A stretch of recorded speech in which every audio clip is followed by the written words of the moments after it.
आज हम लोग जो पढ़ने वाले हैं वो लेखांकन समीकरण जो हम लोग का चल रहा था, उसी को जो है लेक्चर नंबर 4 हम लोग जो ये पढ़ने वाले हैं। कल की क्लास कुछ टेक्निकल इशू की वजह से जो है नहीं चल पाया, कुछ प्रॉब्लम की वजह से, जिसके वजह से जो है कल का क्लास थोड़ा सा कैंसिल करना पड़ा।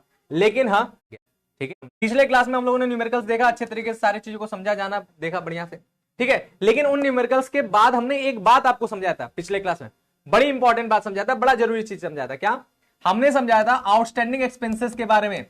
याद है कि भूल गए? हमने समझाया था आपको आउटस्टैंडिंग एक्सपेंसेस के बारे में, याद है या भूले हो?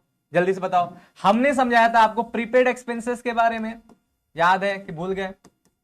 समझाया था, ठीक है, ये याद है कि भूल गए? हमने समझाया था आपको एक्रूड इनकम के बारे में, ठीक है, याद है ना? और हमने आपको समझाया था अनएक्रूड इनकम के बारे में। तो जब इतनी बातें समझा दिया गया तो इन बातों को लेकर के सवालात भी तो होने चाहिए, क्वेश्चंस भी तो होने चाहिए, तभी ना ज्यादा से ज्यादा समझ में आएगा कि भैया इनको इनकम हमारा जो अकाउंटिंग क्वेश्चन है उसमें किस तरह से लिखेंगे। ये सारी की सारी चीजों को समझाया गया था। डन है बढ़िया से? तो चलो एक बार देख लेते हैं कि कितने बच्चों को याद है। पूछा आपसे, तो बाकी सब बच्चे जो जिन्होंने, इसीलिए आप लोग के बाकी तो प्रीपेड एक्सपेंसेस पहली बार इसलिए कैपिटल समझाया था, और किसका कहां पे प्रभाव होता है ये भी हमने समझाया था। जैसे हमारा आउटस्टैंडिंग एक्सपेंसेस कहां कहां जाएगा, क्योंकि हमने ये बताया था कि ये खर्चा है, ठीक है, थोड़ा सा रिकॉल करा दें वरना आप भी क्वेश्चन बताएंगे ना समझ में नहीं आएगा, इसलिए रिकॉल कर लो। आउटस्टैंडिंग एक्सपेंसेस में हमने क्या बता दिया? खर्चा है। तो पहली बात तो ये लायबिलिटीज है, तो एक नया लायबिलिटीज तो बनेगा, साथ ही साथ ये खर्च है, इसलिए कैपिटल में से क्या होगा? इसलिए कैपिटल में से माइनस होगा, क्योंकि खर्चा है, इसलिए कैपिटल में से माइनस होगा। दूसरी बात प्रीपेड एक्सपेंसेस की बात किया जाए तो प्रीपेड एक्सपेंसेस पहली बात एसेट्स तो है ही, उसके साथ साथ क्या होगा? उसके साथ साथ ये एसेट्स है, लेकिन ये क्योंकि एडवांस में क्या हो गया? पेमेंट हो गया, तो एडवांस में पेमेंट हो जाने की वजह से ये क्या होगा? कैश में से माइनस होगा, ठीक है। अगली बात एक्रूड इनकम। एक्रूड इनकम क्या है? एसेट्स तो है ही, एसेट्स तो है ही, लेकिन ये कमा लिया गया, मिला नहीं है, तो ये आय है आपका, कमा लिया गया, इसलिए ये क्या होगा? ये कैपिटल में प्लस होगा, ठीक है, ये कैपिटल में क्या होगा? प्लस होगा, ठीक है। अगला क्या? अनएक्रूड इनकम। अनएक्रूड इनकम है तो पहली बात ये लायबिलिटीज है ही, ये बात याद ही है, लेकिन अनएक्रूड इनकम में क्या होता है कि आपको आय एडवांस में मिल गया है, इनकम एडवांस में मिल गया है, यानी कैश में क्या होगा? कैश में जुड़ जाएगा, ठीक है। तो इस तरह से याद रखना, कैपिटल में माइनस, कैश में माइनस, कैपिटल में प्लस, कैश में प्लस, इस तरह से आपको याद रखना है, ठीक। डन है? तो ये आपको जो है पता होना चाहिए कि कौन सी चीज कहां पे जुड़ेगा, कहां पे घटेगा। अब हम चलते हैं आज के क्वेश्चंस की तरफ। आज हम लोग जो है ढेर सारे न्यूमेरिकल्स देखने वाले हैं, और उस न्यूमेरिकल्स में पहले तो इन दोनों कॉन्सेप्ट के ऊपर न्यूमेरिकल्स होंगे, फिर उसके बाद डिस्काउंट को भी सीखना है, कटौती, कटौती वाले भी क्वेश्चन देखना है, फिर आपको भर भर के होमवर्क दिया जाएगा, क्वेश्चन दिया जाएगा, तो वो चीज बताओ किन किन चीजों पर प्रभाव पड़ा। यानी अपने आज की क्लास को पहला क्वेश्चन, ये क्वेश्चन हमारा सबसे पहला क्वेश्चन है, और इस क्वेश्चन में क्या बोला है कि निम्नांकित व्यवहारों का लेखांकन समीकरण पर प्रभाव दर्शाइए, यानी अकाउंटिंग इक्वेशन बनाना है। पहला बोलता है कि 1,00,000 रुपए के नगद और 30,000 रुपए के माल से व्यापार प्रारंभ किया। बताओ किन किन चीजों पर प्रभाव पड़ा। सबसे पहले तुम लोग प्रभाव ढूंढते ना कि किस पे पड़ा। बोल रहा है कि 1,00,000 रुपए नगद से, ठीक है, नगद से यानी नगद को हम लोग कैश कहते हैं, तो पहला तो कैश पे प्रभाव पड़ गया। और दूसरा बोलता है कि 30,000 रुपए के माल से, माल को हम लोग स्टॉक कहते हैं, इन दोनों से व्यापार प्रारंभ किया, और व्यापार प्रारंभ करने में जो भी चीजें हमारा लगता है उसे हम लोग कैपिटल कहते हैं। पहले ट्रांजेक्शन थे, 3 चीजों पर प्रभाव पड़ा, ठीक है, कैश, स्टॉक, कैपिटल। डन है? इन 3 पे प्रभाव पड़ा। फिर इसके बाद हमारा अगला बोलता है क्या? अगला बोलता है कि मजदूरी का भुगतान किया, मजदूरी का भुगतान किया, अदत पूर्वदत्त नहीं बोला, मजदूरी का भुगतान किया, मजदूरी का भुगतान कर दिया, कोई बात नहीं। कितने रुपए? 10,000 रुपए।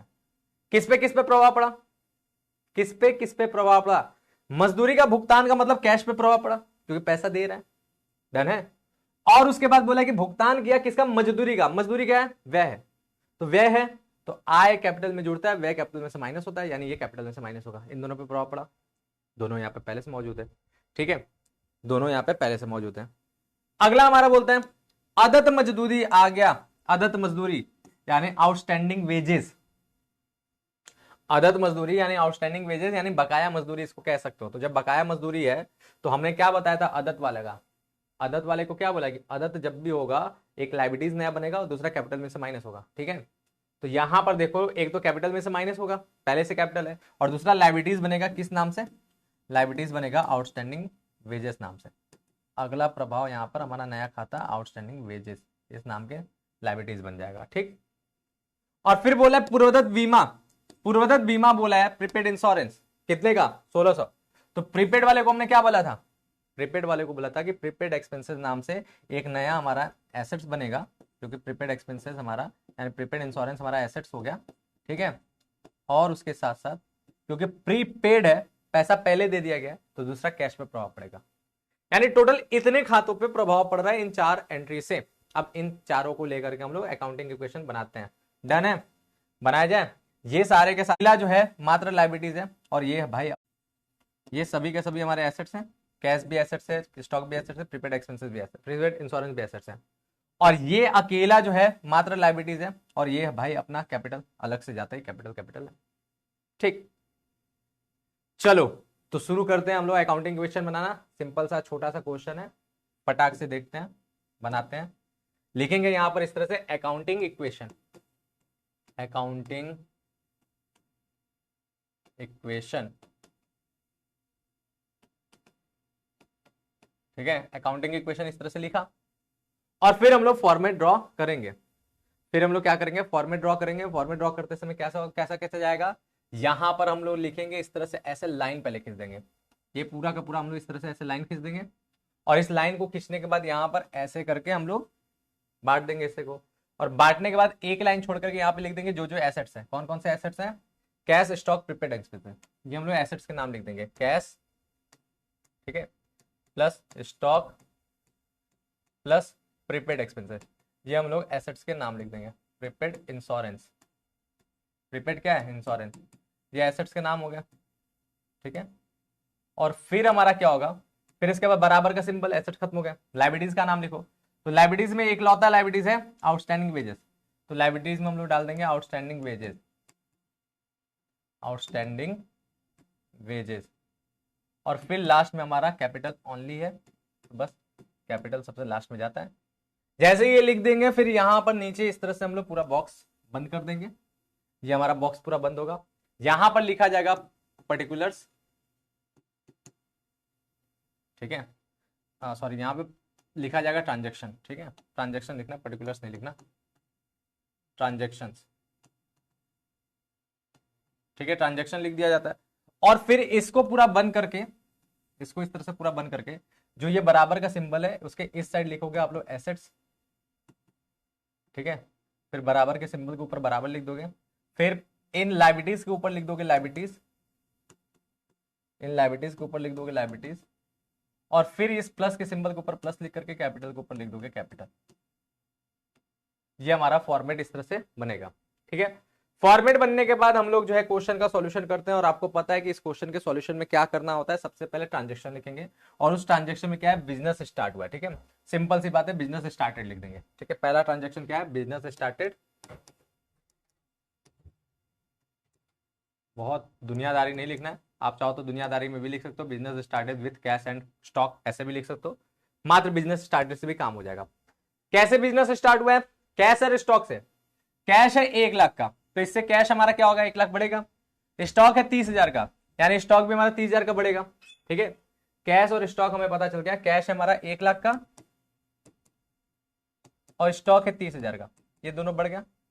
प्रीपेड इंश्योरेंस कुछ नहीं, आउटस्टैंडिंग वेजेस कुछ नहीं, और कैपिटल हमारा क्या है, दोनों को जोड़ करके यानी 1,30,000 से, ये हमारा कैपिटल हो गया, ठीक।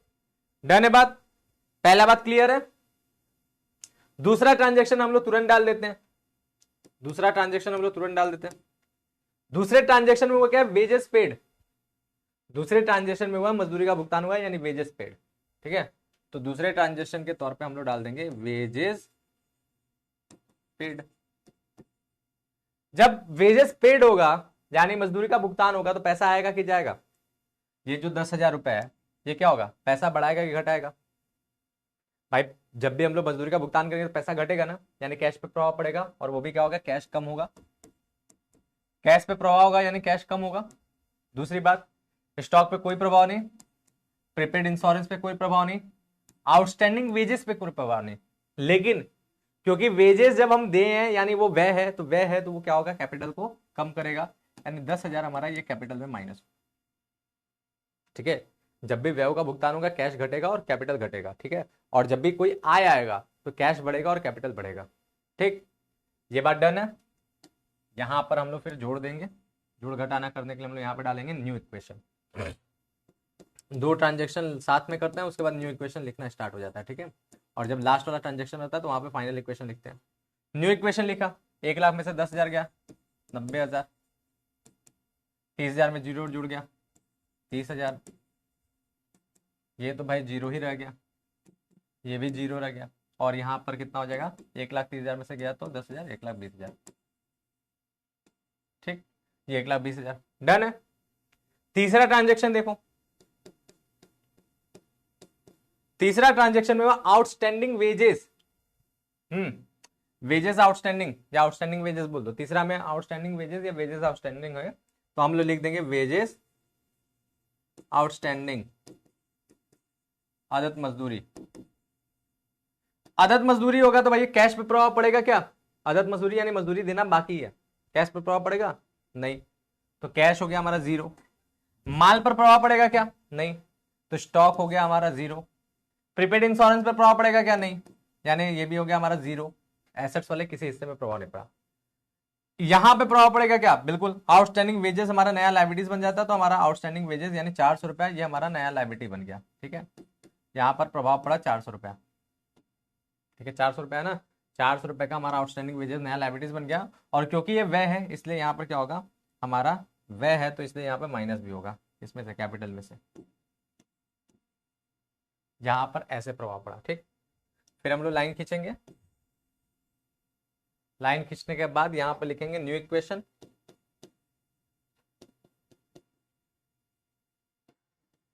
ठीक है, न्यू इक्वेशन कितना, same to same 90,000, same to same 30,000, same to same zero, same to same 400, और यहां कितना हो गया, 1,20,000 में से 400 गया तो 1,19,600।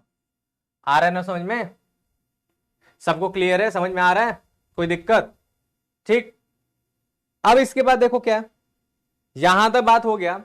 नेक्स्ट हमारा आएगा, लास्ट इक्वेशन है चौथा, यहां पे क्या है, प्रीपेड इंश्योरेंस है, तो लिख देंगे प्रीपेड इंश्योरेंस या इंश्योरेंस पेड इन एडवांस, अगर ऐसा करके लिखा रहता तो वो लिख देते हैं प्रीपेड इंश्योरेंस। ठीक, प्रीपेड इंश्योरेंस हुआ है, प्रीपेड इंश्योरेंस जब होगा यानी पूर्वदत्त बीमा जब होगा, एडवांस में दिया जाएगा 1,600, तो जब 1,600 रुपए दिया जाएगा तो सीधी सी बात है कैश में कम होगा ना, क्योंकि ये प्रीपेड है, पैसा दिया गया, तो 1,600 हमारा कैश में कम हो गया। ठीक है, स्टॉक पे फर्क पड़ेगा नहीं भाई, इस पे क्यों जाएगा, प्रीपेड इंश्योरेंस हुआ तो नया एसेट्स बना 1,600 का। ठीक है, हमारा आउटस्टैंडिंग वेजेस पे कोई फर्क पड़ा नहीं, हमारा जो है इस पे कैपिटल कोई फर्क पड़ा ना, यहाँ पे कोई फर्क नहीं पड़ा। ठीक, धन्यवाद। फिर हमारा ये इक्वेशन हो गया, फिर से बनेगा। अब इसके बाद क्योंकि कोई नया ट्रांजेक्शन नहीं है क्या, कोई ट्रांजेक्शन नहीं, चौथा लास्ट है, तो इसीलिए ये बनेगा फाइनल इक्वेशन। ठीक है, ये बन जाएगा हमारा फाइनल इक्वेशन, और यहां जो आएगा वो हमारा आंसर आएगा, फाइनल इक्वेशन। और आंसर के तौर पर हम लोग देखेंगे कि कितना क्या बचा। ठीक, हमारा जो कैश है वो कितना बचा, 88,400, यही ना, 400, 9 में से कितना, 9 में से एक गया तो 8, और फिर 8, 88,400। ठीक है, हमारा स्टॉक कितने का बचा, हमारा स्टॉक बचा 30,000 का।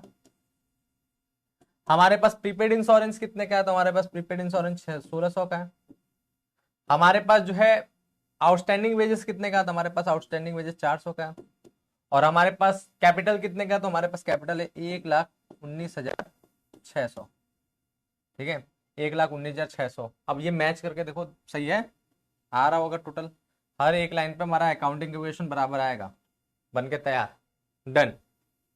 ठीक, क्लियर है, बढ़िया से समझ में आया सबको, चलो बता दो।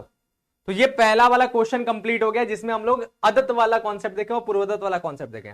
अब एक अगला क्वेश्चन देखो, तो चलो हम लोग यहाँ पर बाकी अभी जो बता रहे हैं वो देख लो, होमवर्क अगर आपका नहीं आया तो हम बता देंगे। ठीक है, चलो हम देख लेंगे, दूसरे लेक्चर का तीसरा क्वेश्चन हम बता देंगे, ठीक है। फिलहाल ये देख लो, ये वाला देखो, यहां पर देखो लेखांकन समीकरण का उपयोग करते हुए निम्नलिखित व्यवहारों को दर्शाइए। तो यहाँ पर भी हम लोग को अकाउंटिंग इक्वेशन बनाना है, और अकाउंटिंग इक्वेशन में देखो क्या बोला है। सबसे पहला बोला नगद से व्यापार प्रारंभ किया, ठीक है। नगद से व्यापार प्रारंभ किया कितने का, 2.5 लाख का। भाई 2.5 लाख का व्यापार प्रारंभ हो रहा है। दूसरा हमारा क्या हो रहा है, कमीशन प्राप्त किया, ठीक है। कमीशन प्राप्त किया कितने का है, कमीशन प्राप्त किया है 50,000 का। कहाँ कहाँ प्रभाव पड़ेगा, सोचो सोचो, अभी आप लोग खुद बताओगे। फिर उसके बाद ब्याज उपार्जित हुआ, इंटरेस्ट एक्रूड 2,000 का। और फिर उसके बाद किराया अग्रिम प्राप्त हुआ कितने का, 2,400 रुपए का, 24,000 रुपए का।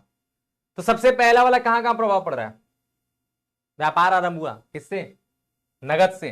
तो पहला प्रभाव पड़ा कैश पर, दूसरा प्रभाव पड़ा कैपिटल पे। जब भी व्यापार आरंभ होगा इन दोनों पे प्रभाव पड़ेगा ना, डन है।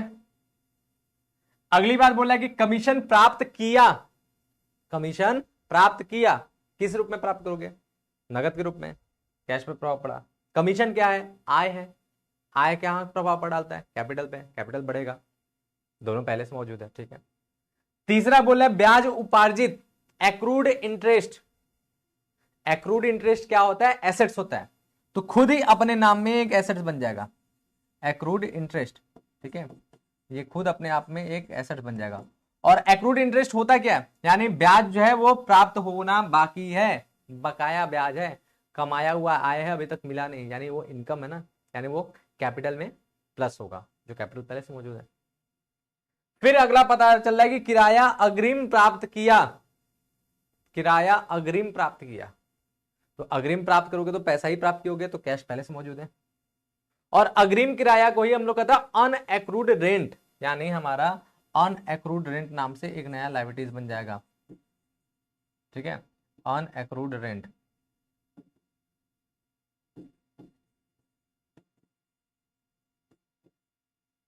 ये नया लायबिलिटीज बन गया, डन, ठीक। तो ये बातें हो गया, अच्छे से समझ में आया। अब चलो, अब इस चीज को जो है हम लोग आराम से इसको समझते हैं, करते हैं, ठीक है। अब इसको हम लोग आराम से समझते हैं, करते हैं। एक एक चीज हमने लिख दिया, किस पे प्रभाव पड़ा, क्या क्या प्रभाव पड़ा, समझ में आया बात, अच्छे से समझ में आया, कोई दिक्कत कर लेगा, जल्दी से बता दो। तो क्या देखना है, ये हो जाएगा, छोड़ दे, डिस्काउंट वाला था कि नहीं, ये तो क्वेश्चन नॉर्मल वाला है ना, ये भी होमवर्क रहेगा। इन दोनों के साथ डिमांड क्या, दूसरा प्रभाव पड़ेगा, समीकरण बनाना है। पहला बोलता है कि व्यापार और ढूंढो कि कौन कौन सी चीजें पे कैसे कैसे प्रभाव पड़ेगा। बोला निम्नलिखित लेन देनों के आधार पर लेखांकन समीकरण बनाइए। ये हमारे लेन देन है, हमें लेखांकन समीकरण बनाना है। पहला बोलता है कि व्यापार प्रारंभ किया किसके किसके साथ, नगद के साथ, और किसके साथ, माल के साथ, ठीक है। नगद और माल इन दोनों के साथ व्यापार प्रारंभ किया। तो हम यहाँ पे पहले इफेक्ट लिख देते हैं, ठीक है। किस पे प्रभाव पड़ रहा है, एक नगद के साथ व्यापार आरंभ हो रहा है, दूसरा माल के साथ व्यापार आरंभ हो रहा है। दोनों मिलाओगे व्यापार प्रारंभ हो रहा है, यानी कैपिटल। तो सबसे पहला प्रभाव तो इन तीनों पे पड़ा, डन है। इन तीनों पे प्रभाव पड़ा पहले ट्रांजेक्शन का। दूसरा ट्रांजेक्शन बोला कि 1 लाख रुपए का माल नगद और 3 लाख रुपए का माल उधार खरीदा। अब बताओ कहां का प्रभाव पड़ेगा, 1 लाख रुपए का माल नगद खरीदा और 3 लाख रुपए का माल उधार खरीदा, समझे, समझो इसको। 1 लाख रुपए का माल नगद और 3 लाख रुपए का माल उधार खरीदा, देख रहे हो, ठीक। चलो, तो अगर हम लोग नगद माल खरीदा है तो नगद पे प्रभाव पड़ेगा, माल खरीदा है तो माल पे प्रभाव पड़ेगा ही पड़ेगा। और उधार माल खरीदा, तो जिससे उधार माल खरीदते हैं वो कौन होता है, लेनदार के देनदार। तो उधार माल खरीदते हैं तो क्या बनता है, लेनदार, वो पैसा लेगा ना, यानी क्रेडिटर्स, ठीक है। तो क्रेडिटर बन गया, डन, बात समझे ना, ये हमारा क्रेडिटर बन के आ गया, ठीक, आ गया समझ में। कैश स्टॉक कैपिटल, ठीक, परचेज कैश क्रेडिटर, परचेज नहीं स्टॉक, फिर स्टॉक बोलो, माल हमारा, ठीक है। बात समझ में आ गया। अब नेक्स्ट बात देखो, अगला हमारा बोलता है कि 4 लाख रुपए का माल उधार बेचा। अगला बोलता है 4 लाख रुपए का माल उधार बेचा और इस माल की लागत कितनी है, 3.5 लाख। तो हमने आपको बताया था कि जब भी बेचने की बात होगा या तो वहां पे प्रॉफिट होगा या तो वहां पे लॉस होगा। प्रॉफिट कब होगा, लॉस कब होगा, ठीक है। प्रॉफिट कब होगा, लॉस कब होगा, ये भी आपको समझना पड़ेगा। प्रॉफिट कब होगा? जब हमारा कॉस्ट कम हो और सेल प्राइस ज्यादा हो। और लॉस कब होगा? जब हमारा कॉस्ट ज्यादा हो और सेल प्राइस कम हो। इस जगह पे देखो क्या हुआ है कि माल बेचा कितने में है? माल बेचा है 4 लाख में। माल की लागत कितनी थी? माल की लागत थी 3.5 लाख। प्रॉफिट हुआ कि लॉस हुआ? तो आपको साफ साफ समझ रहा है कि यहां पर जो है प्रॉफिट हुआ। और प्रॉफिट हुआ कितने का? प्रॉफिट हुआ यहां पे 50,000 का। हुआ है ना 50,000 का? दोनों का डिफरेंस, यही तो प्रॉफिट है। तो हमें 50,000 का प्रॉफिट समझ में आ गया। डन है? ठीक है, आवाज सही है, ठीक है। कुछ अब हमारा यहाँ पे बात समझ में आ गया कि 4 लाख रुपए का माल उधार बेचा था और लागत 3.5 लाख का था, यानी 50,000 का प्रॉफिट समझ में आएगा। अब इसका फर्क कहाँ का पड़ेगा? उधार बेचा है, ठीक है। उधार बेचा तो कैश पे तो फर्क पड़ेगा नहीं, तो कैश पे कोई फर्क नहीं पड़ा। लेकिन उधार जब बेचते हैं माल, तो माल पे तो फर्क पड़ेगा, स्टॉक पे। क्या? जितने लागत का माल गया वो माल चला जाएगा, और जो प्रॉफिट है उसका फर्क पड़ेगा कैपिटल पे, यानी स्टॉक और कैपिटल फर्क पड़ेगा। लेकिन जिस व्यक्ति को उधार माल बेचते वो व्यक्ति कौन बनता है? वो व्यक्ति है देनदार, यानी हमारा देनदार बनेगा। ठीक है, देनदार को भी फर्क पड़ा। ठीक, ये बात समझ में आ गया। चलो, ये बात भी समझ में आ गया। इसके बाद देखो, इसके बाद बोलता है अगला, देखो, लेनदारों को नगद भुगतान किया। कितने का? 2,80,000 रुपए लेनदारों को नगद भुगतान किया, ठीक है। और बोला उससे बट्टा प्राप्त किया। कितने का? 20,000 रुपए। अब बताओ इसका क्या हो? लेनदारों को नगद भुगतान किया, पहले ये बात पकड़ो। लेनदारों को नगद भुगतान किया, पहले भी हम लोग भुगतान करना देखे थे। जैसे ही लेनदार पे भुगतान करेंगे तो ये बात सीधी सी बात है, कैश हमारा कम होगा क्योंकि पेमेंट करेंगे, पैसा जा रहा है। और लेनदार भी हमारे कम होंगे क्योंकि उनको भुगतान किया जा रहा है। लेकिन यहां जो ये बोला कि बट्टा प्राप्त किया, उनसे बट्टा प्राप्त किया, ये बताओ ये आपके लिए आय है, मतलब ये आपके लिए लाभ है कि हानि है? क्या है? बट्टा प्राप्त किया, लाभ है कि हानि है? हाँ, ठीक है। बट्टा यानी लाभ है कि हानि है, ये भी देखो।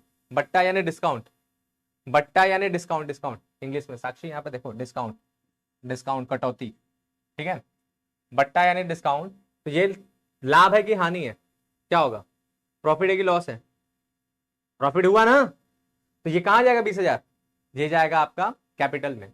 तो यानी यहाँ पे मौजूद जितने आइटम है सब है, क्रेडिटर्स भी है, कैश है, कैपिटल है, इन तीनों पे प्रभाव इसका पड़ेगा। ठीक, समझ में आ गया? चलो, यानी आपका जो है क्रेडिटर्स कितने रुपए के खत्म होंगे इससे? 2,80,000 और 20,000, ये दोनों मिला के कितना? 3 लाख। 3 लाख रुपए आपका सीधे सीधे क्रेडिटर्स में जाएगा। क्रेडिटर्स की कमी कितने की होगी? 3 लाख की, क्योंकि एक्चुअल में डिस्काउंट के साथ उसका पेमेंट करें तो 3 लाख का उसका खाता हिसाब किताब खत्म हो रहा है। भले उसको हम दे रहे हैं 2,80,000, लेकिन वो मान कितने में रहा है? 20,000 डिस्काउंट दे दिया, यानी 3 लाख का 3 लाख उसका पूरा निपटारा हो गया, पूरा दे दिया गया। ठीक, अब अगला क्या है? नेक्स्ट बात देखो, नेक्स्ट यहाँ देनदार वाला भी देखो। देनदारों से नगद प्राप्त हुआ और उसे बट्टा दिया, यानी इस बार डिस्काउंट दिया है। देनदार से भुगतान प्राप्त हुआ 3,70,000 और उसे क्या हुआ? उसे डिस्काउंट दिया 30,000। यहां भी हमारा जब प्राप्त हुआ है कैश बढ़ेगा, कैश पे प्रभाव पड़ेगा। देनदार से भुगतान प्राप्त हुआ, देनदार घटेगा, जिससे भुगतान प्राप्त हो वो तो खत्म होगा ना, तो वो घटेगा। और बट्टा उसे दिया गया है, समझो। यहां पर क्या है? यहाँ पे बट्टा दिया गया, तो बट्टा यानी डिस्काउंट अगर आप दोगे तो प्रॉफिट है कि लॉस है? तो ये लॉस है ना, क्योंकि आपने डिस्काउंट दिया। तो ये हमारा कैपिटल में माइनस होगा, ठीक है। और एक्चुअल में हमारे जो देनदार है वो कितने रुपए कम होंगे? तो देनदार हमारे कम होंगे 4 लाख के। 4 लाख के हमारे देनदार कम होंगे, क्योंकि 4 लाख का हिसाब किताब यहाँ पे निपटा दिया गया पेमेंट करके 3,70,000 में। ठीक, तो ये बात हो गया। तो चलो अब हम लोग इस क्वेश्चन को लगाते हैं बढ़िया से, ठीक है।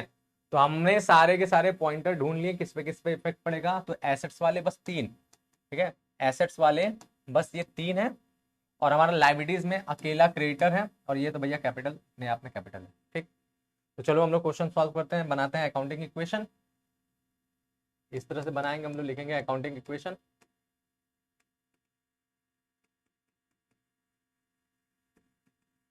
ठीक है, अकाउंटिंग इक्वेशन, और हम लोग इस तरह से लाइन खींच देंगे। अब ये चैप्टर बस खत्म है, आप लोग प्रैक्टिस कर लो जितने क्वेश्चन आपके किताब में दिए, फटाफट फटाफट सब लगा जाओ, पूरा प्रैक्टिस कर लो। अब ये चैप्टर अपने खत्म होने के कगार पे आ चुका है, ठीक है। समझे?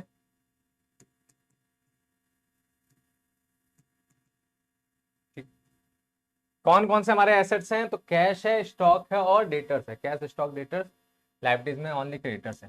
Cash, plus stock plus debtors, ठीक है, डेटर्स बराबर क्रेडिटर्स और कैपिटल। ठीक, यहां पर हमारे क्या हो गया, बराबर के इस साइड हो गया हमारा एसेट्स, फिर ये हो गया हमारा लायबिलिटीज,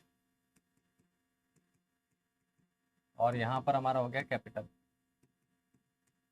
ये फॉर्मेट बन के तैयार। अब आइटम्स लिखना स्टार्ट करें तो सबसे पहला बिजनेस स्टार्टेड, पहले व्यापार शुरू हुआ है, और व्यापार जो शुरू हुआ है वो कैसे शुरू हुआ है भाई, कैसे कैसे हुआ है।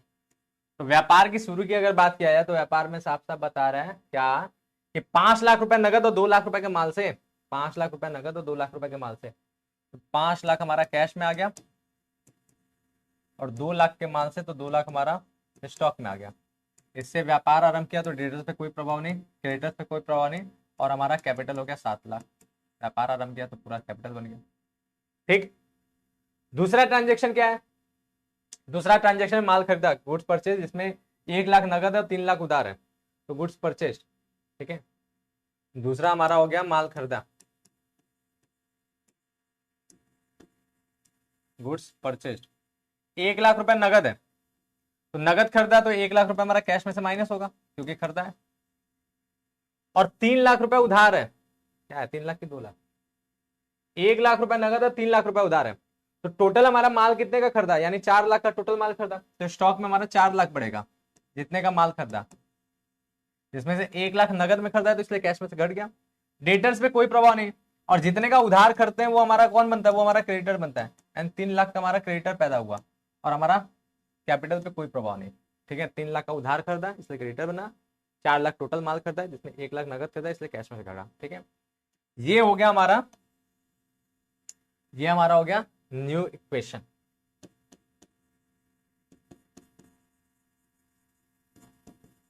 कितना रुपए, 5 लाख में से 1 लाख चला गया 4 लाख,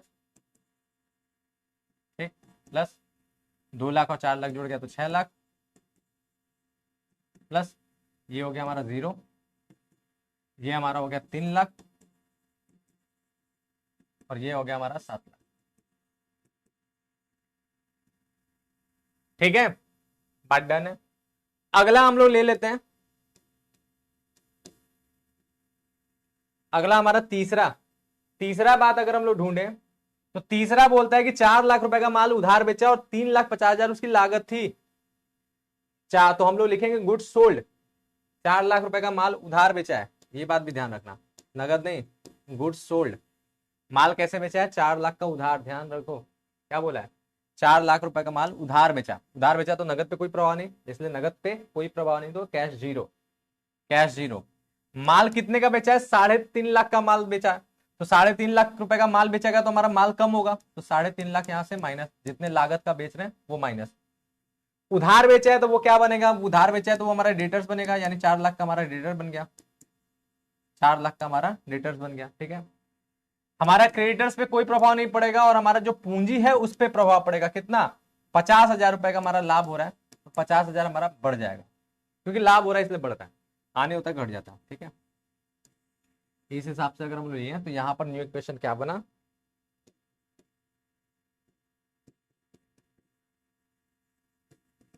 ठीक है, यहां न्यू इक्वेशन देख लो, तो न्यू इक्वेशन बना ये 4 लाख, ठीक, यहां पर हो गया प्लस 6 लाख में से 3.5 लाख गया तो हमारा 2.5 लाख,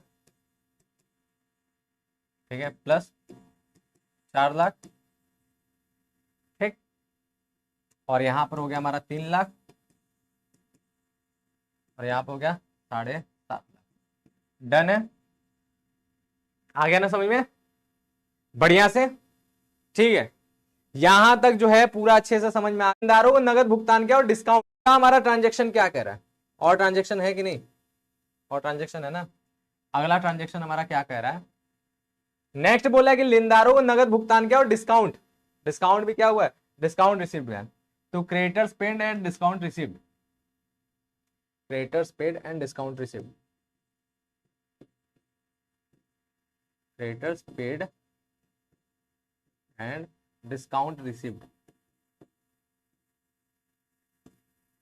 डिस्काउंट रिसीव्ड, ठीक है, रिसीव्ड, ठीक, यहाँ पे ई होगा। तो चलो क्या हो जाएगा, पेमेंट किया है क्रेडिटर्स को तो पैसा तो जाएगा, ये बात तो डन है। कितना रुपया पेमेंट हुआ है देखो, तो यहां अगर पेमेंट हुआ है तो 2,80,000 पेमेंट हुआ है, 20,000 का डिस्काउंट है, 2,80,000 का पेमेंट हुआ है, इसलिए कैश में से 2,80,000 गया भाई, पेमेंट हुआ है। क्रेडिटर्स को हुआ है इसलिए स्टॉक पे कोई प्रभाव नहीं पड़ेगा, डेटर्स पे भी कोई प्रभाव नहीं पड़ेगा। और क्रेडिटर्स पेड हुआ है, 20,000 का डिस्काउंट है, यानी क्रेडिटर्स हमारा टोटल कितने रुपए का गया, 3 लाख रुपए हमारा क्रेडिटर्स कम हुआ, पेमेंट हो गया पूरा 3 लाख रुपए। और हमारा डिस्काउंट जो रिसीव हुआ 20,000, वो क्या है, 20,000 हमारे लिए लाभ है, प्रॉफिट है, इसलिए ऐड हो जाएगा, ठीक। तो ये हमारा कितना हुआ, न्यू इक्वेशन अगर हम लोग बना लें, न्यू इक्वेशन हमारा बना, ठीक है, न्यू इक्वेशन हमारा बना कितना, न्यू इक्वेशन हमारा बन जाएगा 2,40,000, अरे 4 लाख में से 2,20,000 गया, 80,000 गया तो 1,20,000, 1,20,000 हो गया, प्लस 2.5 लाख रहा,